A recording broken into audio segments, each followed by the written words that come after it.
จักได้ตอนใดปลาเกาะ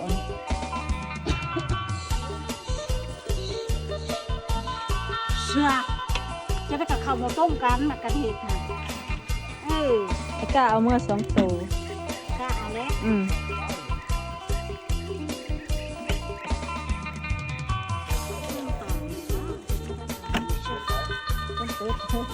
ก็ต้มเป็ดแล้วบอกแม่หรือเรามากิน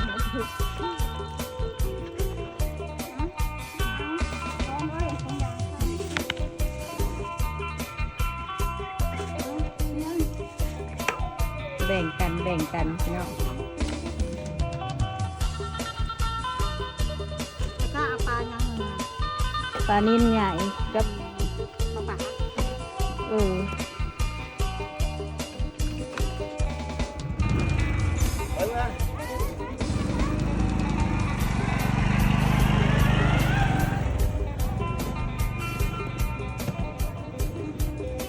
อ้าวแต่สิถอยรถมานี่บ่